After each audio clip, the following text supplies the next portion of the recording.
जय हिंद दोस्तों। जैसा कि आप जानते हैं, हमने पढ़ाया था, एक टॉपिक था जो ज्वालामुखी था। और ज्वालामुखी के टॉपिक में हमने बताया था कि ज्वालामुखी कितने प्रकार के होते हैं, किसे कहते हैं। तो आइए एक रिवीजन करते हैं। ज्वालामुखी वो छिद्र होता है जिसका संबंध धरातल के अंदर से होता है और उसी छिद्र के माध्यम से धरातल के अंदर से मैग्मा धरातल के बाहर आता है और ठोस होकर चट्टान का रूप धारण कर लेता है। ज्वालामुखी 3 प्रकार के होते हैं। ये एक्टिव वोल्केनो, इसे हम सक्रिय ज्वालामुखी कहते हैं। दूसरा होता है डोरमेंट वोल्केनो, प्रसुप्त ज्वालामुखी, कभी कभी फटता है। और तीसरा है शांत ज्वालामुखी, ये कभी नहीं फटता है, एक बार इसका मुंह बंद हो गया दोबारा ये नहीं खुलता है और ये हमेशा हमेशा के लिए डेड होता है। तो इसके बारे में विस्तार से जानने के लिए हमारा इसके पहले जो वीडियो है ज्वालामुखी, उसको आप पढ़ सकते हैं और उसको पढ़ेंगे तभी आपको ये समझ में आएगा। दूसरा पार्ट हमने बताया था कि पढ़ाएंगे ज्वालामुखी के विश्व वितरण, ठीक है। तो इस पार्ट में हम लेकर आए हैं ज्वालामुखी कहाँ कहाँ पर विश्व में पाए जाते हैं। आपके सामने ये विश्व का नक्शा मैप बना हुआ है, आप मैप के माध्यम से देख सकते हैं। देखिए, इसमें सबसे पहले ज्वालामुखी का जो विश्व वितरण है वो कहाँ कहाँ पर है। ज्वालामुखी की 3 पेटियाँ होती हैं। 3 पेटी मतलब 3 जगह ज्वालामुखी सबसे अधिक पाया जाता है। तो कौन कौन सी वो पेटियाँ हैं जानते हैं। पहला है परिप्रशांत महासागरीय पेटी। देखिए, प्रशांत महासागर दुनिया का सबसे बड़ा महासागर है और कहें तो दुनिया का सबसे गहरा महासागर भी है और इसका क्षेत्रफल 16 करोड़ वर्ग किलोमीटर से बड़ा है। चंद्रमा कहते हैं जब चंद्रमा जब बना है तो यही पृथ्वी से टूटकर बना है और जहाँ जो चंद्रमा है वो पृथ्वी का हिस्सा था और वही टूटकर अलग हो गया और वहाँ पर प्रशांत महासागर फैल गया, बन गया, ठीक है। इस घटना को हम बिग स्प्लिट घटना कहते हैं, ठीक। खैर वो अलग की बात है। तो यहाँ देखते हैं परिप्रशांत महासागर। देखिए, प्रशांत महासागर से जो हमने मैप बनाया है वो 2D मैप है, मतलब कि प्रशांत महासागर इस मैप में यहाँ भी है और यहाँ पर भी है, ठीक है, यहाँ पर भी है। नक्शे को गोल करेंगे तो प्रशांत महासागर बड़ा हो जाएगा। इसे हम दिखाते हैं आपको, ये मैप दिखाते हैं, ये मैप के माध्यम से। देखिए, मैप है विश्व का, ठीक है। तो यहाँ प्रशांत महासागर ये भी है और ये भी है, ठीक। और मैप को गोल करेंगे तो ये वाला हिस्सा जाकर हम दिखा रहे हैं आपको, ये वाला हिस्सा आकर मिल जाएगा, ठीक। ये गोल कहानी हो रहा है, ये ठीक है, ये देखिए, ये ठीक, ये आकर मिल जाएगा। कभी इसको हम मैप में बना देंगे हम। तो ये प्रशांत महासागर है। तो यहाँ इसके चारों तरफ द्वीपों की श्रृंखला पाई जाती है। सबसे ज़्यादा द्वीप जो होते हैं प्रशांत महासागर में पाए जाते हैं। द्वीप मतलब जो चारों ओर से जल से घिरे होते हैं। प्रशांत महासागर में लगभग 20,000 से ऊपर द्वीप पाए जाते हैं।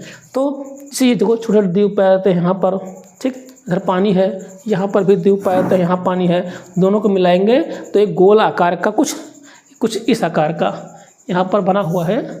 देखिए, कुछ आपको इस आकार का, ये इस आकार का आपको दिखाई पड़ेगा, ठीक। तो इसी के चारों तरफ ये ज्वालामुखी पाए जाते हैं, ठीक है। तो एक अंगूठी के आकार का ये दिखाई पड़ता है, रिंग के आकार का।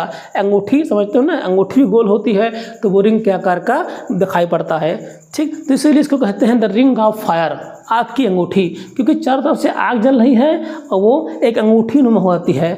अगर सोने के तो सोने कहेंगे और चारों तरफ आग जल रही है इसे कहेंगे आग की अंगूठी, द रिंग ऑफ फायर। इसको हम रिंग ऑफ फायर कहते हैं।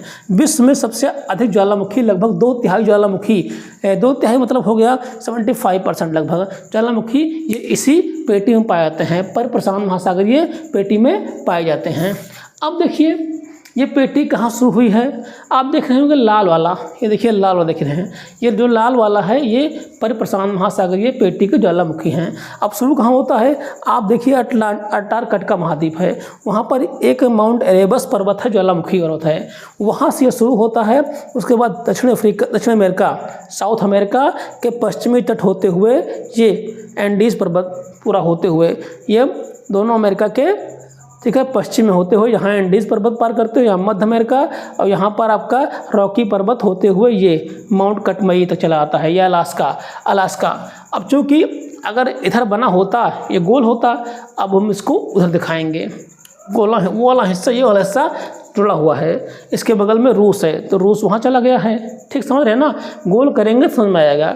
अब यहाँ अलास्का से फिर ये निकलता है कहाँ पर, ये आपका एलुसियन, कमचटका, फिर जापान के बीचों बीच से होता हुआ ये आपका फिलीपींस, ठीक है, होते हुए इंडोनेशिया में मिल जाता है। ठीक, तो ये कहाँ से कहाँ तक है, ये माउंट एरेबस अंटार्कटिका से निकलकर साउथ अमेरिका के पश्चिमी तट, ठीक है, पश्चिमी तट, ये एंडीज पर्वत और रॉकी पर्वत होते हुए जाकर ये अलास्का से ये आपका एलुसियन, क्यूराइल, कमचटका होते हुए आपका जापान के बीचों बीच से होते हुए ये आपका फिलीपींस और इंडोनेशिया में मिल जाता है। यह आपका हो गया द रिंग ऑफ फायर, यह पर प्रशांत महासागरीय पेटी हो गई। ठीक, दूसरा अगर हम बात करें तो मध्य महाद्वीपीय पेटी, ये मध्य महाद्वीपीय पेटी आपका जो ज्वालामुखी पर्वत है ये महाद्वीपों के मध्य से निकलता है। तो यहाँ पर देख सकते हैं आप, ये वाला ये आइसलैंड द्वीप है, ये आइसलैंड द्वीप है। ठीक है, तो यहाँ पर देखिए हम देख रहे हैं आप काला वाला, ठीक है, यहाँ से आइसलैंड है, आइसलैंड से आइसलैंड के हेकला पर्वत, यहाँ पर हेकला पर्वत है।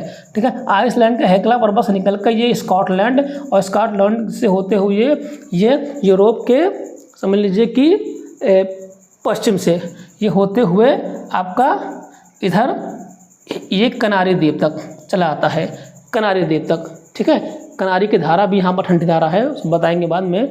तो कनारी की धारा से द्वीप तक यहाँ से 3-4 पार्ट हो जाता है। एक इसका जो शाखा हो चली जाती है ऐसे अफ्रीका के पश्चिमी तट तक कैमरून पर्वत तक चली जाती है। कैमरून पर्वत, अफ्रीका में कैमरून देश है, गरीब देश है, ठीक है, काफ़ी सारी जर्मनी का गुलाम रहा होगा, तो कैमरून तक चली जाती है। दूसरा इसका जो पार्ट है ये ऐसे जाते हुए जाकर पश्चिमी द्वीप समूह में मिल जाती है।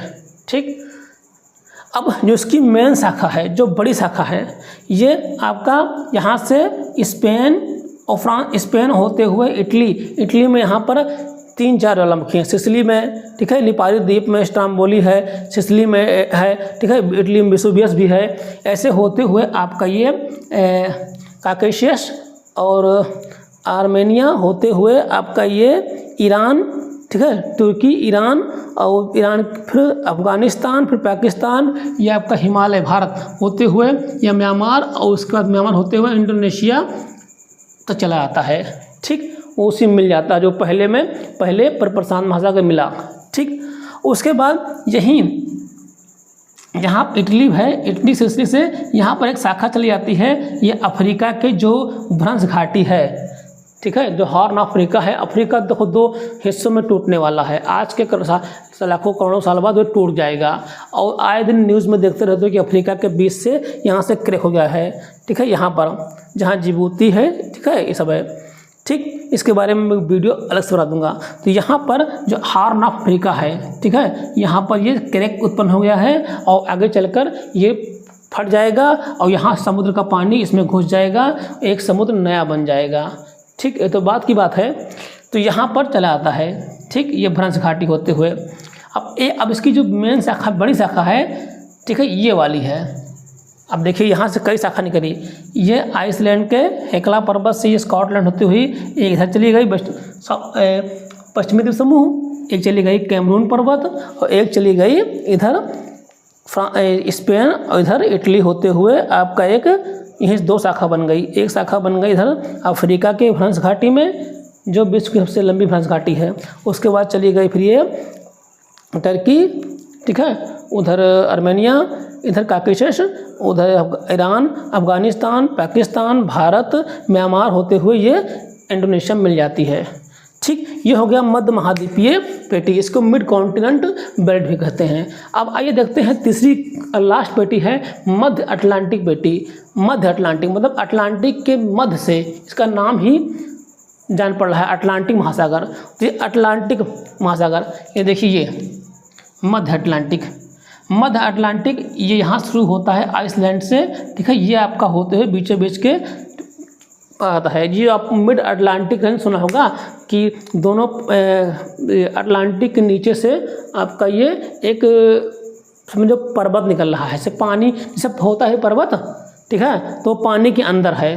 जैसे पानी का लेवल आपका ये यहाँ तक है, ठीक है, तो ये इधर यहाँ तक है समुद्र की, तो यहाँ से यहाँ तक ऊपर तक निकल आया है, कहीं कहीं पर बाहर भी निकल आया है।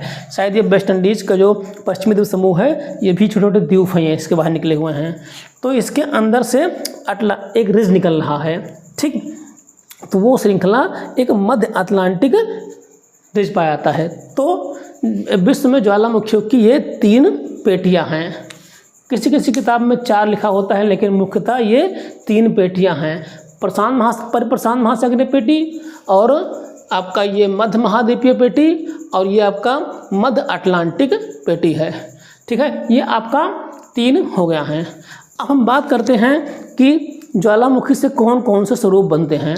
स्वरूप की बात करें, वो स्वरूप के गीजर, ठीक है, ज्वालामुखी से गीजर। इस ज्वालामुखी में क्या होता है कि इसे ज्वालामुखी है ये, ठीक है, ये ज्वालामुखी धरती के अंदर से कभी कभी क्या होता है कि ज्वालामुखी फटता नहीं है और हल्का सा क्रैक हो जाता है, और उसके अंदर से गरम पानी के फव्वारे निकलते हैं जैसे, ठीक है। जो आप गीजर मतलब जो कहते नहीं घर में जो नहाते हो ठंडी का मौसम लगा लें गीजर, गर्म पानी निकलता है, तो उसी के नाम पे, ठीक है, पड़ गया है गीजर। तो गर्म पानी का फव्वारा निकलता है, उसी को हम गीजर कहते हैं, ठीक है।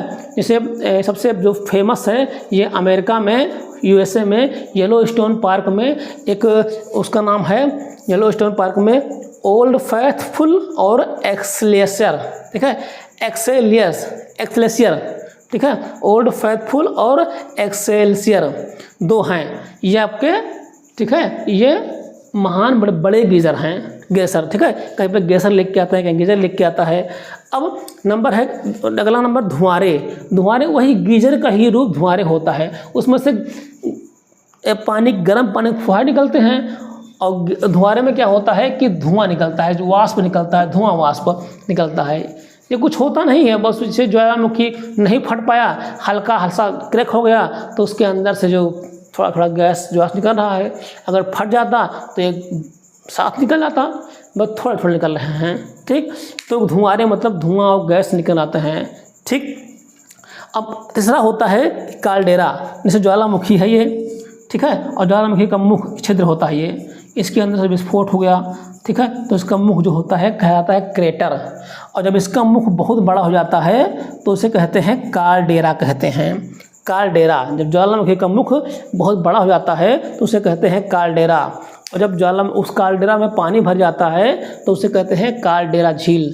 विश्व का सबसे बड़ा कालडेरा ये ओशो है जापान में, ठीक है।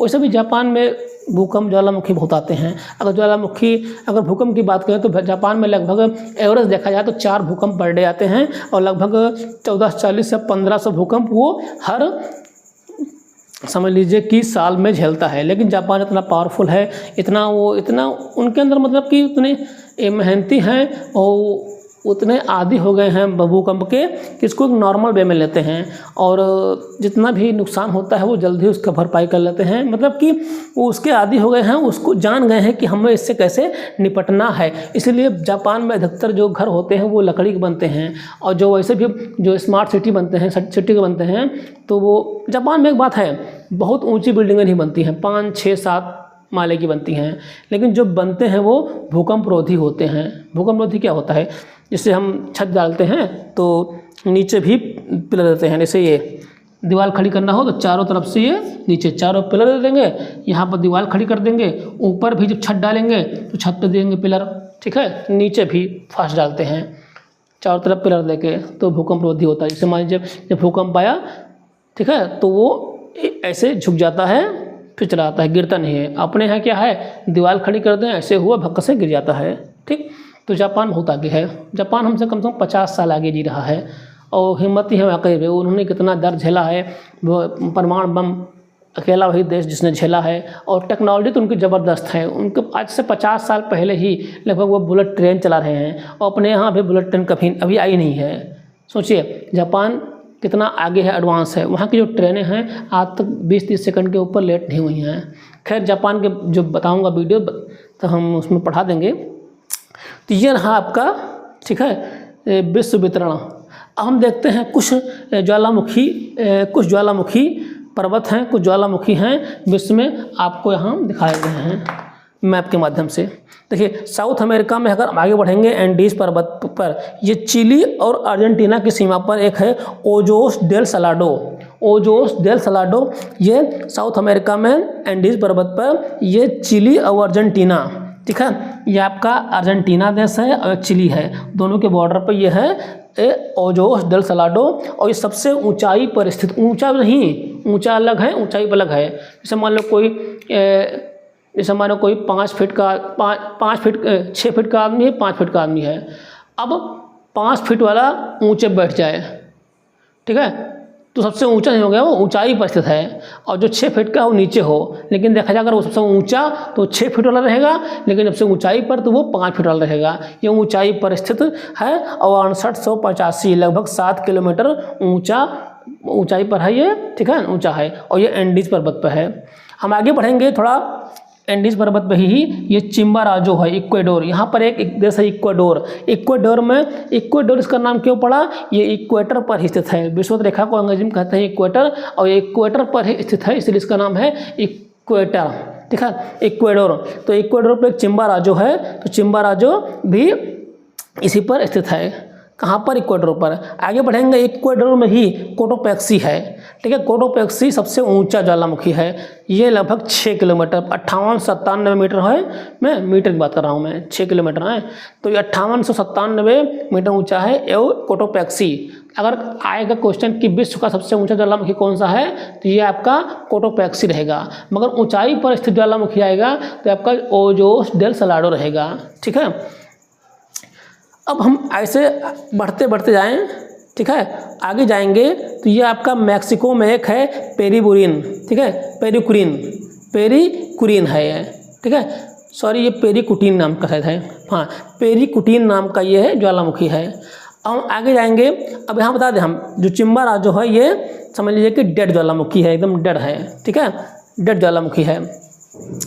अब आगे जाएंगे, यहाँ पर रॉकी पर्वत के पास, ये यूएसए में सेंट हेलेंस है, सेंट हेलेंस ज्वालामुखी है, यहाँ पर सेंट हेलेंस है। उसके बाद इसी के बगल थोड़ा अंदर माउंट रेनियर है, यूएसए में। बहुत पूछते हैं माउंट रेनियर कहाँ पर है, ये माउंट रेनियर यूएसए मतलब संयुक्त राज्य अमेरिका में पड़ता है।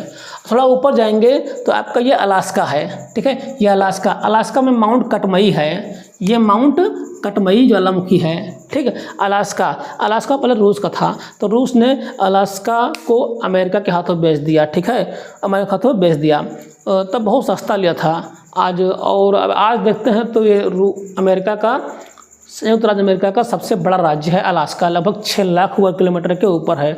और यहाँ पर खनिज तेल, उससे सोचा कि सब बर्फ ही बर्फ़ है, रूस ने बेकार है, हमारे पास ज़मीन तो बहुत है, लेकिन यहाँ पर प्राकृतिक गैस और तेल के भंडार बहुत बड़ी मात्रा में मिले हैं, ठीक। अभी युद्ध में तो इसको लेने की बात कर रहा था, खैर छोड़िए।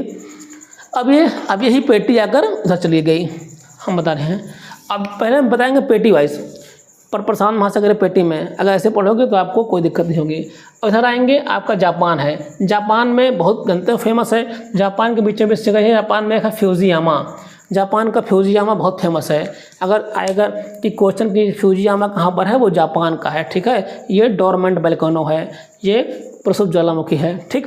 उसके बाद फिर आएंगे हम इधर, ये फिलीपींस है। फिलीपींस में आपका 3 है, एक माउंट ताल है, एक म्याना है, म्यान लिखा होता है, कहीं म्यान लिखा होता है, और एक है पिनाटोबो। ये पिनाटोबो एक्टिव वोल्केनो है, ठीक है, एक्टिव रहता है हमेशा, ठीक। तो ये माउंट ताल, म्यान और पिनाटोबो परीक्षा में एक बार आया था, हमारे दे थे परीक्षा, ठीक है। पिनाटोबो, म्यान और माउंट ताल, ये तीनों कहाँ पर, फिलीपींस में है। फिलीपींस बताए थे कि दक्षिणी पूर्वी एशिया का ऐसा राष्ट्र जो ईसाई बहुल है, राजधानी मनीला है। अब नीचे आएंगे इंडोनेशिया में एक जावा द्वीप है क्राटाकाओ। यहाँ पर एक बार बहुत विस्फोट हुआ था, इतना तगड़ा विस्फोट हुआ था कि इसकी जो आवाज़ थी वो ऑस्ट्रेलिया तक सुनाई पड़ी थी, और 6 महीने इसके जो आकाश में था धूल जमे थे और कुछ दिखाई नहीं पड़ रहा था, और बहुत तबाही हुई थी, ठीक। तो क्राटाकाओ कहाँ पर है, इंडोनेशिया में है, ठीक। अब उसके बाद हम देखते हैं, ये तो हो गया।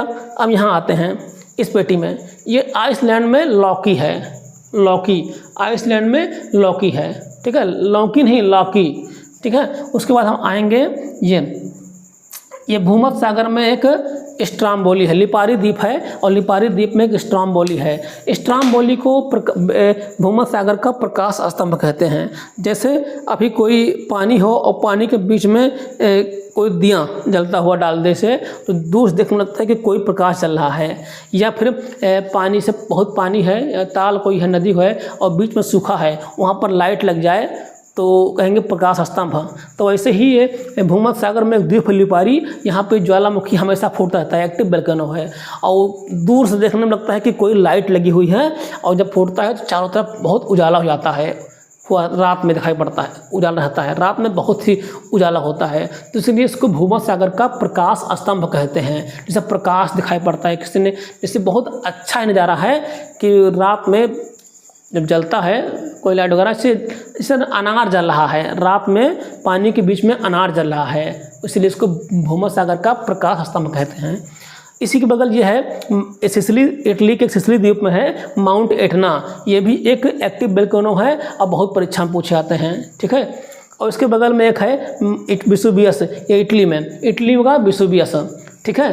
तो 3 है यहाँ पर, भूमध्य सागर का स्ट्राम्बोली, ठीक है, लिपारी द्वीप पर, और सिसिली, इटली का ही सिसिली द्वीप है, वहाँ पर माउंट एटना, और यहाँ पर इटली का एक वेसुवियस है। यहाँ पर 3 ज्वालामुखी हैं। आगे बढ़ेंगे, ठीक है, तो यहाँ पर एक आएगा ईरान में देवबंद और कोहे सुल्तान, ये डेड ज्वालामुखी है, मृत ज्वालामुखी है। ईरान में देवबंद और कोहे सुल्तान, ठीक है, ये क्या है, ये डेड ज्वालामुखी है, ठीक है। ठीक, कहीं कहीं लिखा होता है कोहे सुल्तान पाकिस्तान का है, लेकिन शायद ईरान का ही है, आप कंफर्म कर लीजिएगा, ठीक है। तो उसमें हम भी देख लेंगे, कमेंट में लिखिएगा आप कि कहाँ का है, ठीक। तो आगे बढ़ते हैं हम, ये हिमालय पर्वत से आगे आते हुए भारत में कोई ज्वालामुखी नहीं है। भारत में यहाँ पर ये अंडमान निकोबार में नारकोंडम अभयारण्य है, मैंने अपने फर्स्ट पार्ट में बताया था। आगे आएंगे तो म्यांमार मतलब बर्मा देश था, हमारे बगल पड़ोसी देश है, वहाँ पर पोपा है, म्यांमार का पोपा, ये भी एक डेड वोल्केनो है, ये मृत ज्वालामुखी है। हम आगे आएंगे तो ये पेटी इसमें मिल जाएगी, ठीक। अफ्रीका में जो ये पेटी गई है, ये वाली जो भ्रंश घाटी, यहाँ पर एक किलिमंजारो है। ये तंजानिया लौंग के उत्पादन में विश्व में सबसे ज़्यादा करता है, और राजधानी इसकी डोडोमा है। तंजानिया में लौंग खूब होता है, यहाँ पर किलिमंजारो है। और जो यहाँ से एक पेटी इधर आई थी कैमरून पर्वत तक, तो एक कैमरून पर्वत है, ये भी ज्वालामुखी पर्वत है, ठीक। और बाकी आप देख लीजिए, यहाँ पर एक इम्पॉर्टेंट है, अमेरिका का प्रशांत महासागर में हवाई द्वीप है। हवाई द्वीप में मोनोलोवा बहुत फेमस है, और कियालू विश्व का सबसे सक्रिय ज्वालामुखी है, हमेशा फटा रहता है इस पर ज्वालामुखी। और मोनाकी, ठीक है, मोनोलोवा, किलाऊ कहीं लिखा होता है, कहीं पर लिखा होता है किलाऊ, कहीं पर लिखा होता है कियालू, ठीक। और मोनाकी, ये तीनों, ठीक है, बहुत ही एक्टिव वोल्केनो हैं, और ये विश्व का सबसे एक्टिव वोल्केनो किलाऊ है। हवाई द्वीप यहाँ पर है। यहाँ की राजधानी क्या है, ये पूरा द्वीप है, ये बेसाल्ट का बना हुआ, ज्वालामुखी का बना हुआ है। इसकी राजधानी होनोलुलु है। क्या है, होनोलुलु, ठीक है, होनोलुलु है। ये भी एक संयुक्त राज्य अमेरिका का एक राज्य है। संयुक्त राज्य अमेरिका में 50 राज्य हैं, 2 उसकी मेन भूमि पर है, और 48 मेन भूमि पर है, मुख्य भूमि पर है, और 2, एक अलास्का और एक हवाई उसके बाहर हैं, ठीक है। तो ये है आपके विश्व के ज्वालामुखी। अगर इसमें कुछ आपको कभी दिखाई पड़ रही है या कुछ और अच्छा करना चाहिए, ठीक है, तो आप कमेंट के माध्यम से दिखाते हैं, आप कमेंट कर दीजिए करिए, कोई दिक्कत नहीं, हम उसको जो कुछ अगर गड़बड़ होगा उसको हम ठीक करेंगे, ठीक है। और ये आपका ज्वालामुखी का विश्व वितरण है, ठीक। इसके बाद हम अब अगला टॉपिक लेके आएंगे, प्लेट टेक्टोनिक, बहुत ही फेमस टॉपिक है, और वो परीक्षाओं में बहुत पूछा आता है।